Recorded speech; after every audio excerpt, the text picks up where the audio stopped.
हमारी शरणागति पुष्ट होनी चाहिए। शरणागति पुष्ट होने के लिए सबसे पहला लक्षण है दैन्यता। जो जितना झुकता है वो उतना महान होता है। झुकने वाला ऐसा नहीं कि जिसके प्रति झुक रहा है वो महान है, ऐसा नहीं। जो झुक रहा है वो महान है, दैन्यता। दूसरा है निष्कपटता। हमारे प्रभु की शरणागति की पुष्टता के लिए, शरणागति के तो अलग भाव वर्णन, हमारी शरणागति पुष्ट रहे, नष्ट ना हो। भगवत शरणागति पुष्ट तो भगवत प्रेम निश्चित प्रकाशित होता है। उपासक को देखना चाहिए कि दैन्यता है कि अभिमान है हृदय में। दैन्यता का स्वरूप है किसी भी तरह से हमें गाली दी जाए, अपमान किया जाए, निंदा किया जाए, तिरस्कार किया जाए तो मुझे ऐसा ही लगे कि मैं ऐसा ही हूं, इसी का पात्र हूं। उसे दैन्यता कहते हैं। वाणी से हम माइक से बोलेंगे कि हम अधम हैं, बड़े नीच हैं, बड़े ऐसे हैं, ये भी दैन्यता की भाषा है। और हाथ जोड़कर प्रणाम मुद्रा में रहेंगे, ये भी दैन्यता की मुद्रा है। लेकिन यहां हृदय की दैन्यता को कह रहे हैं कि जब कोई दूसरा कहे तू नीच है, अधम है, पाखंडी है, दंभ करता है, भक्ति नहीं है, और अपने को सीधी बात ये लगे कि सही बात है, मैं ऐसा ही हूं, इसे दैन्यता कहते हैं। शरणागति हमारी जो विक्षिप्त हो जाती है, जो दोषयुक्त हो जाती है, जो पूर्ण नहीं हो पाती शरणागति, उसका कारण देहाभिमान, उसका कारण गुणाभिमान, साधनाभिमान, इनमें से कोई न कोई अभिमान होता है। इसलिए कह रहे सबसे पहला लक्षण बाबा की विचार में दैन्यता, और ये बहुत प्रिय है दैन्यता भगवान को। दूसरी है निष्कपटता। कपट नहीं रखना चाहिए। हरि और गुरुदेव, हरि गुरु चरण सेवा अनुसरहु, अर्चन बंदन संतत करहु, दास संतन कर सुख लाओ। हृदय में कम से कम एक जगह तो निष्कपटता आ ही जाए गुरुदेव भगवान से। पर ये बहुत छलिया मन है, ये सर्वज्ञ प्रभु से भी छल करना चाहता है, बहुत छलिया है। अगर हमारी शरणागति का अपहरण कोई करता है तो अभिमान और कपट। दूसरा जब निष्कपटता है तो कपट अगर है तो हमारी शरणागति ढक जाएगी। मोहि कपट छल छिद्र न भावा, मेरे प्रभु कह रहे हैं। यही दरबार दीन को आदर, पक्की बात। पहला है दैन्यता, दूसरा है निष्कपटता।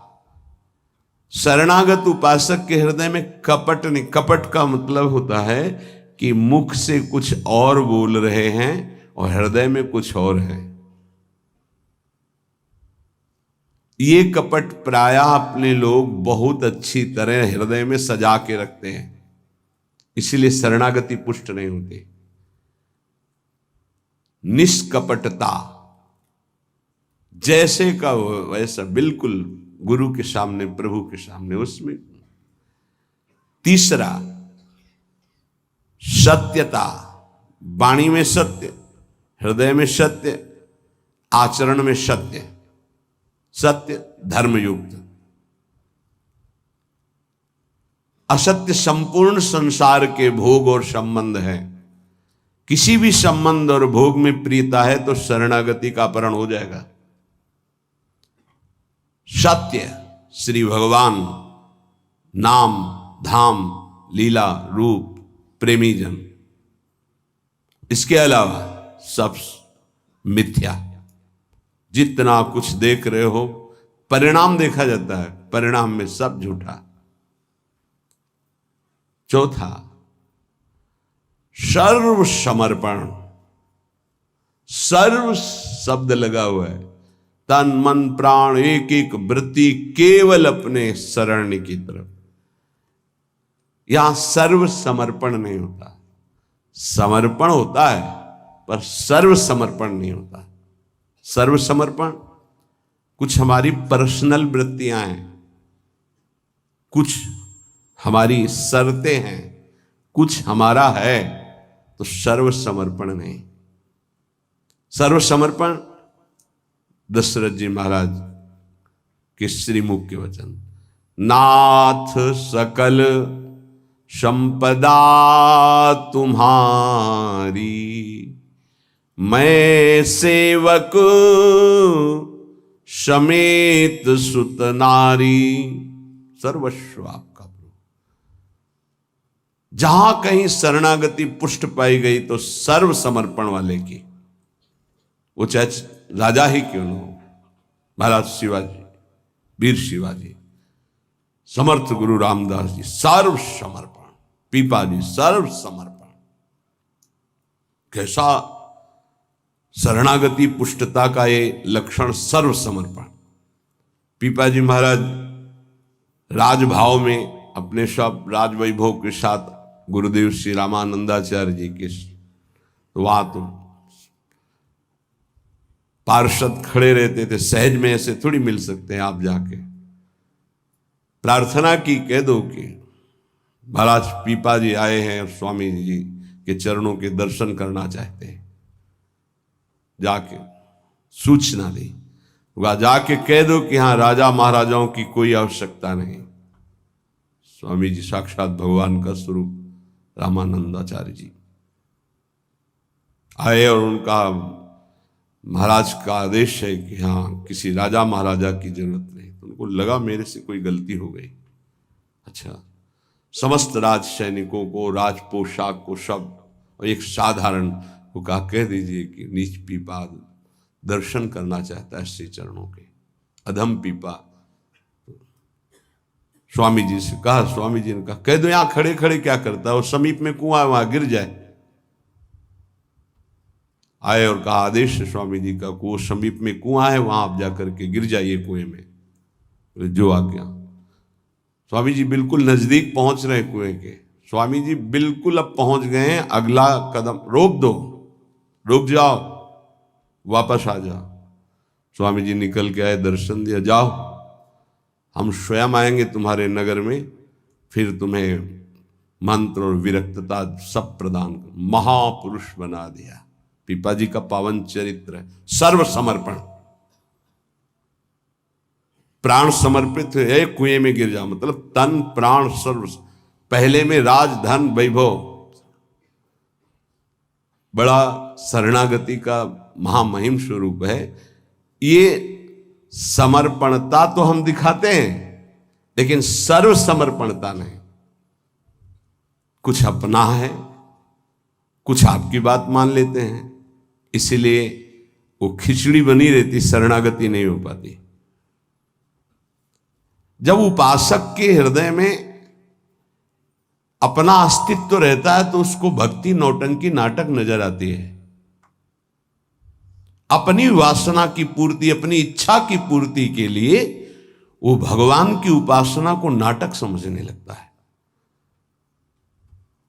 अगर अपनी वासना, अपनी इच्छा, इसका त्याग कर दिया जाए तो भक्ति का परिचय मिलता है। प्रायः बड़े बड़े महाभागवतों के घर वाले ही, परिवार वाले ही उनको नहीं समझ पाए और उनका तिरस्कार करें।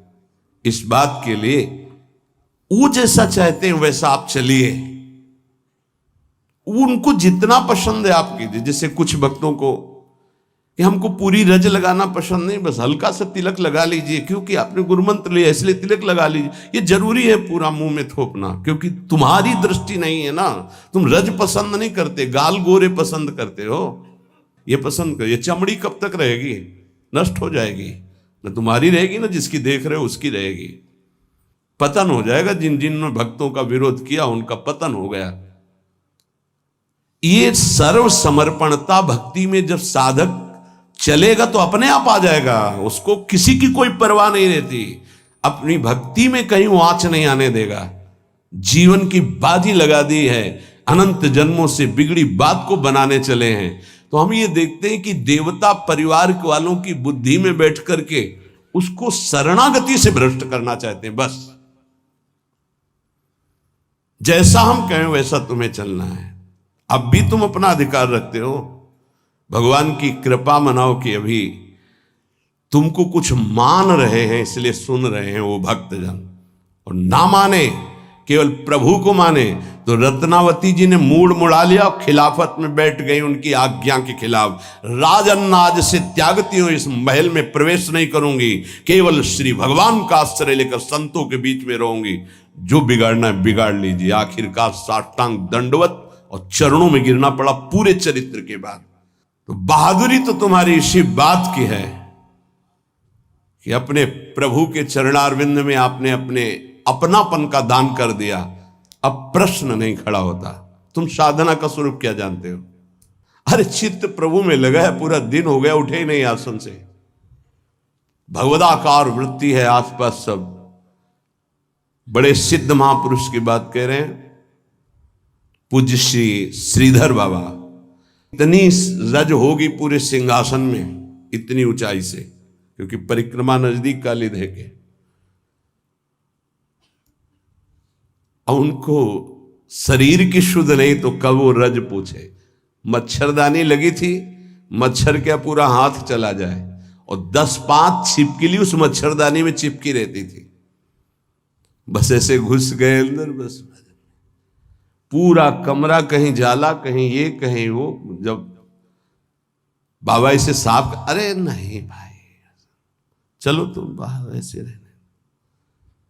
जहां उनकी स्थिति है, कभी कभी ऐसी स्थिति देखी है कि जो वाणी से नहीं बोल सकते, ऐसी अनिर्वचनीय स्थिति। आंखों से अश्रुधारा, शरीर कांप रहा सैया पे, छूने की हिम्मत नहीं, चरण चापने गए, होश ही नहीं बाबा को, ओठ फड़फड़ा रहे हैं। कैसी भगवदाकार एकदम स्थिति। जब उपासक चित्त प्रभु से जुड़ेगा तो ये सब अच्छा नहीं लगता। बढ़िया संगमरमर, बढ़िया सैया, बढ़िया नहीं खान पान ते भावे है, नहीं कोमल वसन सुहावे है, सब विषय लगे ते खारा है, हरियासिक का मग न्यारा है। क्या चल रहा है? ये दिमाग क्या कह रहा है? हर भाव हमारा केवल लौकिकता से जुड़ता है। भजन को क्या जाना, लौकिकता सिद्धांत को भजन माना जाता है। इसीलिए यहां शरणागति की ये अलग कोटि से वर्णन कर रहे हैं बाबा। नहीं, नवधा भक्ति का जो वर्णन होता है ना, उसमें श्रवणम कीर्तनम स्मरणम, शरणागति को बचाने की बात, पुष्ट करने की बात, पूर्णता की बात।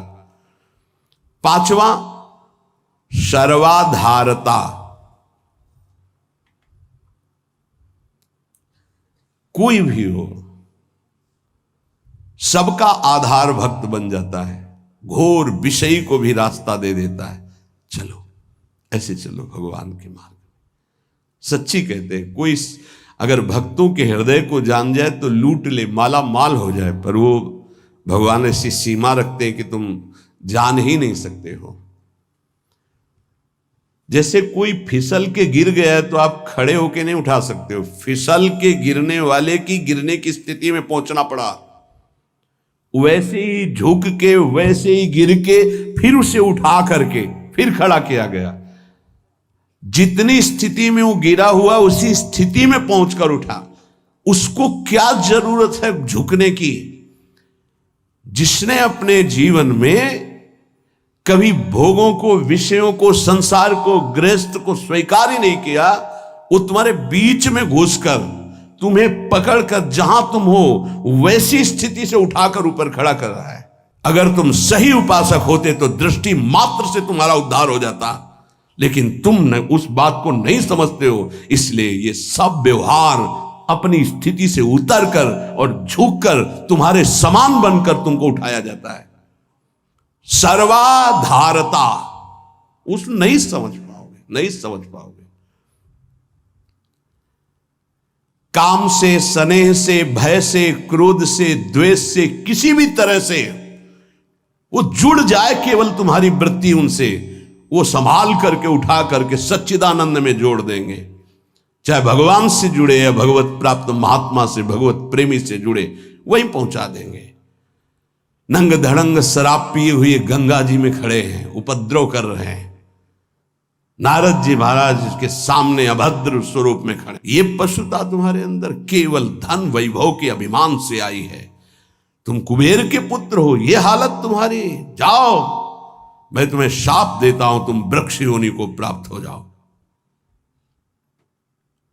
लगा ना कि महात्मा बहुत कड़ुआ स्वभाव प्रकट कर दिए, बहुत करुणा कर दी।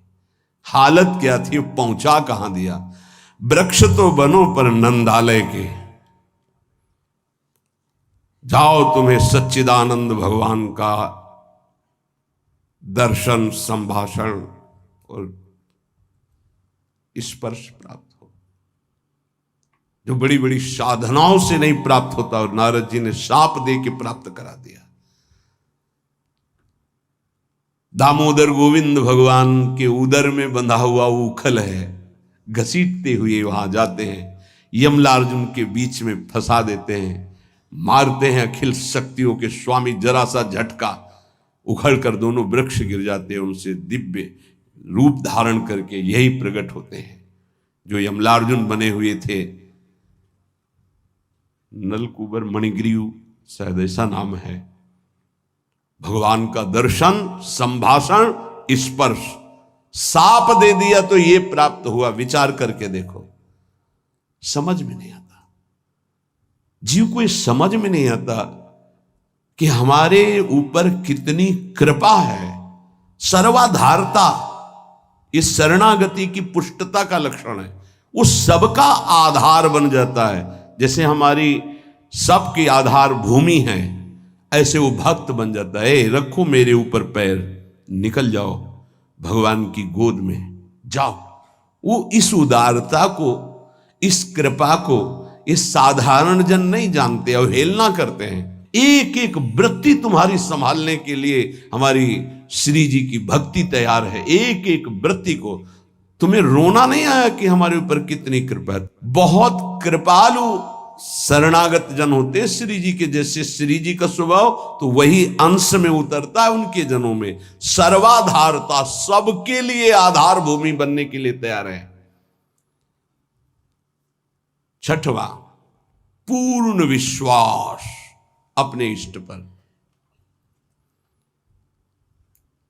जैसे राम काज के लिए लंका में प्रवेश कर रहे हैं हनुमान जी महाराज। घोर निशाचरी स्थिति है लंका में।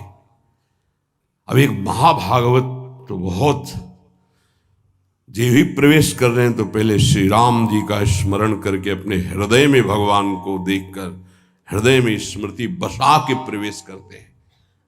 क्या भाव? प्रविश नगर की जय सब काजा, हृदय राखि कौशलपुर। जब किसी भी साधक या किसी से भी भगवान का निज जन उसे उठाने के तो पहले प्रभु जा रहे हैं, बहुत फिसलन है नाथ, पकड़े रहना। जैसे कोई डूब रहा है उसको निकालने जा रहा है, प्रयास करेगा, लेकिन वो जो डूब रहा है वो प्रयास करेगा उसको डुबोने का, क्योंकि वो सांस लेना चाहता है।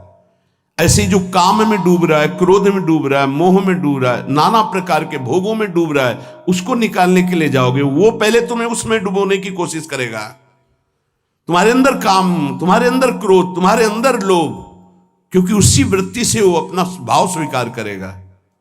तब श्री जी से पहले बात होती, श्री जी, हे प्रभु, हे प्रियाजू, बहुत फिसलन की जगह में आपकी सेवा कार्य होने जा रहा है। उस जीव को पकड़कर उसकी वृत्ति को आप तक, स्वामिनी आप पकड़े रहना।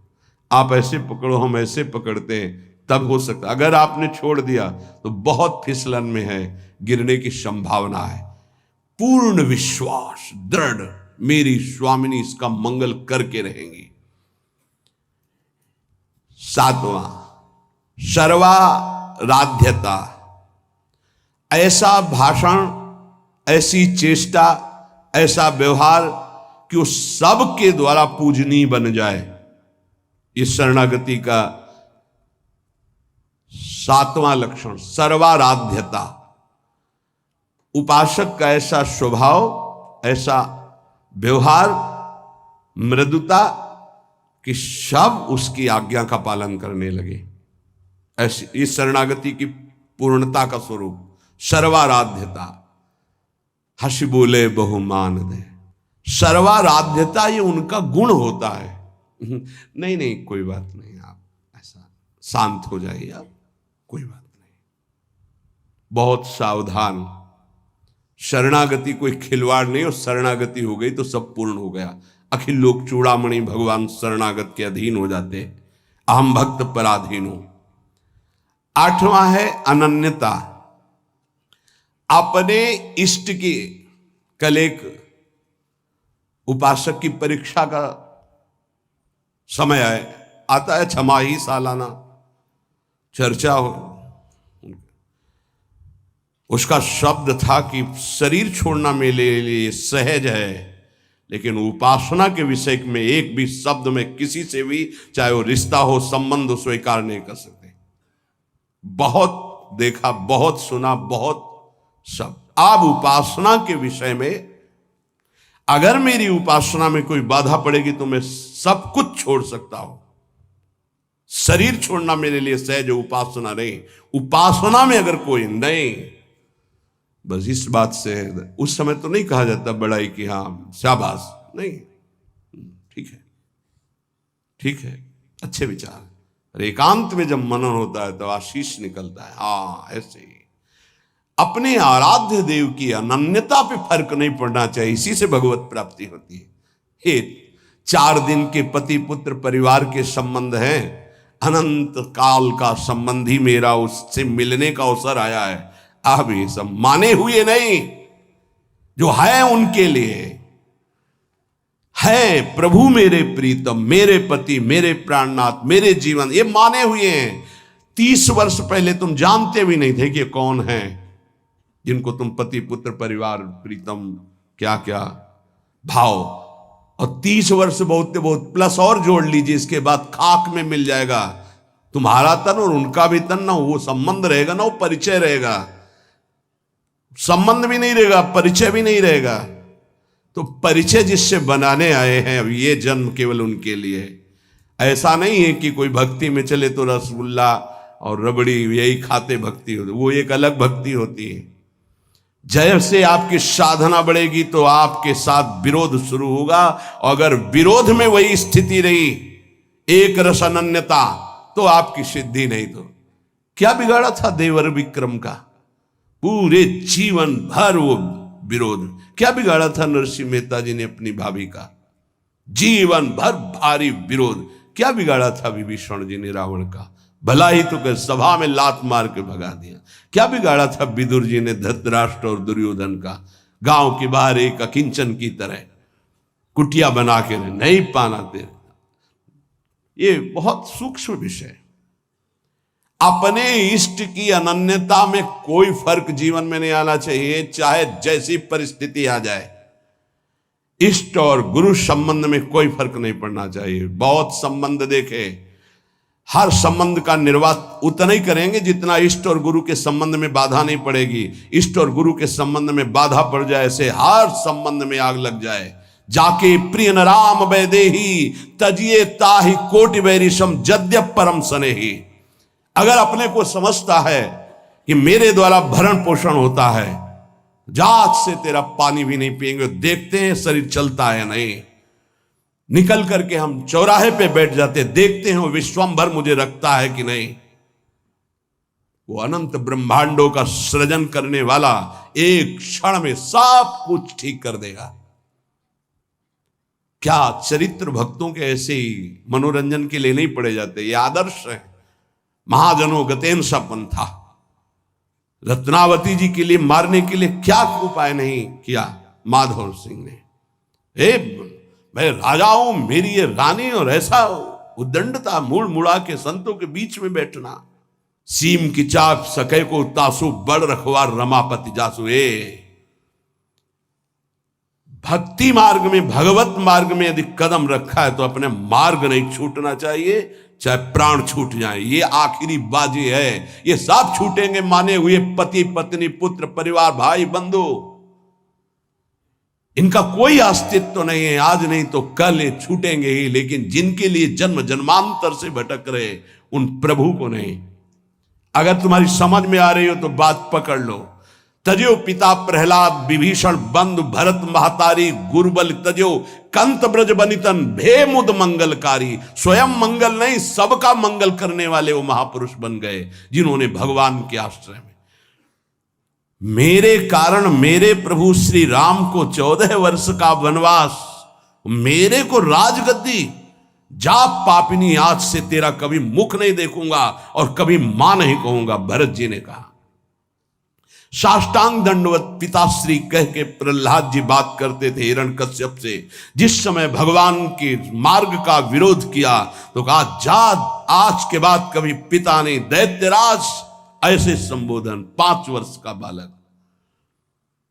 कहीं भक्ति में प्रभु के संबंध में कोई भी संबंध बाधा पहुंचावे तो भगवत संबंध नहीं छोड़। जहां तक हमारी भक्ति की पुष्टता है वहां तक हम निर्वाह कर सकते हैं। अगर हमारी भक्ति के नष्ट होने का विषय आता है तो तजिए ताहि कोटि वैरिशम यद्यप परम स्नेही। अगर निष्ठा पकड़ पाओगे तो पार हो जाओगे, नहीं अपने और परिवारजनों के और सगे संबंधियों के हृदय में ही दैवी माया प्रेरणा करती है कि आप इसके मार्ग को रोकिए और भ्रष्ट कीजिए। हमारी बात को पकड़ लेना।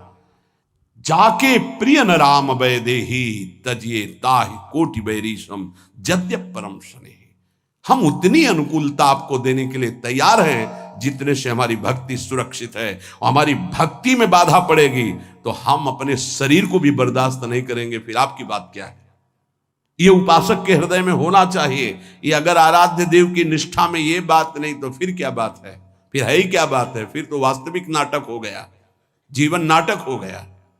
आप समझ नहीं सकते तुम क्या शरणागत होते हो, वो शरण तुम्हारे लिए समर्पित हो जाता है, तुम समझ ही नहीं पाते हो। बड़ा विचित्र खेल है। इसीलिए प्राय इस झंझट में नहीं फंसते। अपनी मस्ती में रहने के लिए इस झंझट में नहीं फंसते। गुरु चेला और समाज कल्याण और उद्धार, जाओ तुम अपने प्रवाह में बहो, हम अपनी मस्ती में। सुने न काहू की कही कहे ना अपनी बात, पर जब सेवा मिलती तब हम आपसे प्रार्थना करते हैं। जब तक भगवत साक्षात्कार स्वयं का ना हो जाए तब तक कभी किसी को शिष्य न बनाए। ये नियम ले ले, ये गांठ बांध ले। नहीं तुम गुरु बनोगे कि तुम उसके चेला बनोगे, फाइनल में कुछ पता नहीं है। पक्का जानते हो संतों को जो पीड़ा होती है किसकी होती है? ये प्रसाद मिलता है, इनको क्या पता। यही प्रसाद। अगर आपको प्रमाण मानकर किसी ने प्रश्न किया और आपने उत्तर दिया और उसमें कोई गलती है तो उसका नर्क आपको भोगना पड़ेगा, दंड आपको भोगना पड़ेगा। आपने कह दिया जाओ सब कुछ माफ, वो पूरा हिसाब आपके ऊपर लागू होगा। ये कोई खिलवाड़ समझते हो? उत्तर दे देना कोई खिलवाड़? बातें बनाना उत्तर नहीं होता महाराज। आज तक जो कोई बात नहीं, तुम छोड़ो, राधा राधा जपो, आगे बढ़ो, वो हम देख लेंगे। ए ऐसे आया कैसे? जैसे महाप्रभु चैतन्य देव ऐसे करके गंगा जल में खड़े करके पाप ले रहे हैं, तो उन्हीं के चरण आश्रित हैं भक्तजन, उसी प्रेमावतार, उसी भगवत स्वरूपों के। आप क्या जानते हो इस रास्ते? जो आज तुम चैन से मुस्कुराकर बात करते हो तो तुम्हारे जीवन में कुछ ट्रांसफर हुआ है। तुम्हारा उधर और उधर का उधर। अगर जान जाओ तो रोते रहोगे कि हम पर कितनी कर, फिर भी हम उनकी अवहेलना करते हैं।